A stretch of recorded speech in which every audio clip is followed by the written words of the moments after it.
Good evening, everyone. Thanks for sticking around for my presentation tonight. I've come here to talk to you about legal ramifications of a new innovative way to fund small business ventures and projects using the internet. Small businesses have historically been drivers of economic growth in the United States. New businesses typically are small businesses, yet few new businesses have formed since the beginning of the financial crisis. In fact, it's a discouraging time for small businesses. Sales are down, tax burdens on entities and individuals are relatively high, and regulation is unfriendly. That includes securities regulation. For instance, federal and state securities rules make it hard for new businesses to efficiently raise funds from large groups of people. It costs too much money for small businesses to get the public investment funds they need to start up and grow. The expenses associated with raising capital in the public markets are simply too high. Yet, while all this is going on, social media has been a growth sector. Social media sites like Facebook, LinkedIn, MySpace, and Twitter facilitate closer personal and professional networks. They also support commerce. So why not use social media to find friends who can invest in small businesses, especially startups? Well, that's exactly what happened. Small business projects started using the web to find funders and funding. Entrepreneurs created sites through which businesses could find investors and through which prospective investors could locate projects in which they could invest. This online funding scheme became known as crowdfunding, a fundraising variant of crowdsourcing, which you heard about earlier this evening. Crowdfunding involves using the internet crowd to secure investment capital. A clever and timely idea for sure, an idea with a lot of popular appeal. The news media began to tout crowdfunding as the next big thing. As a result, crowdfunding caught on fast. Many different models for internet capital raising were developed, but there was a problem with some of the models. Some crowdfunding websites and crowdfunded businesses were promising investors a share of the business's revenues or profits.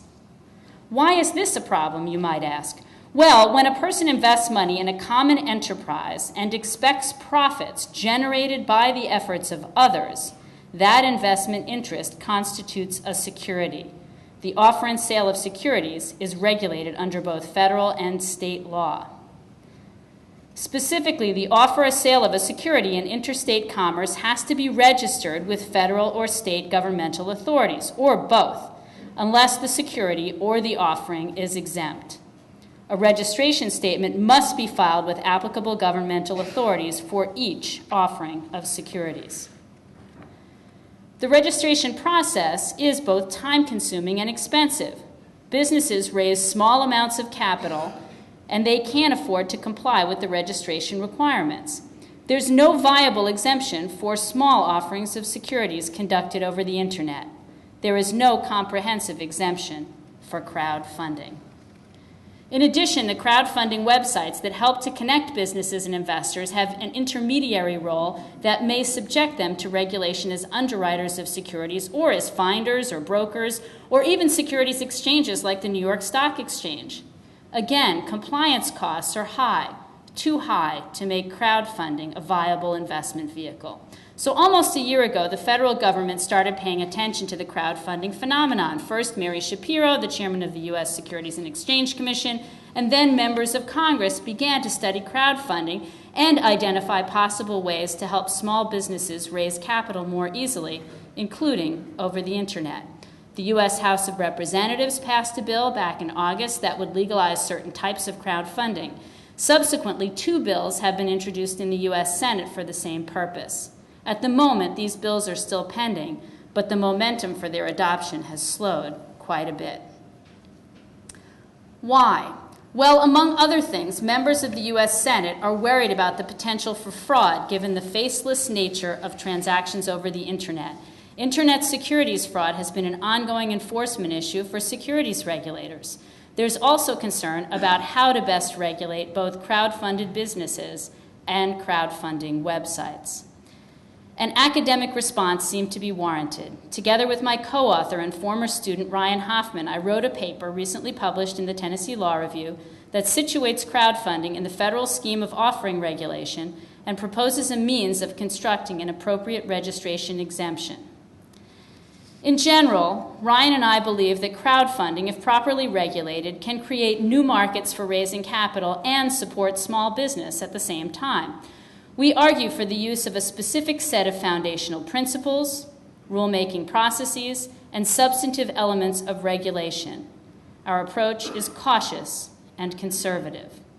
Specifically, we contend that any regulatory exemption for crowdfunding should be based on 6 core regulatory values: limiting investor risks, optimizing fraud protection, enhancing information transparency, fostering standardized disclosures and enforcement, constraining regulatory costs, and minimizing issuer and investor costs.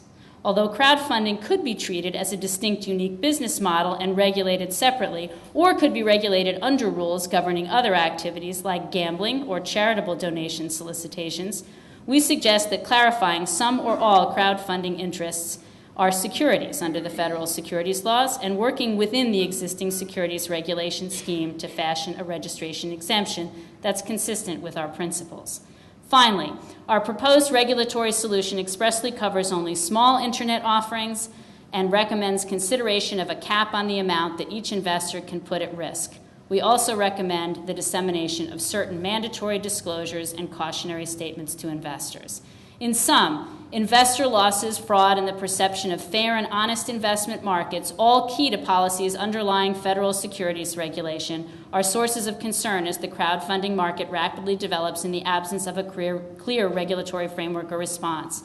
The perceived need for capital, however, to support the creation and maintenance of small businesses and projects pushes us toward a balanced solution. Thank you.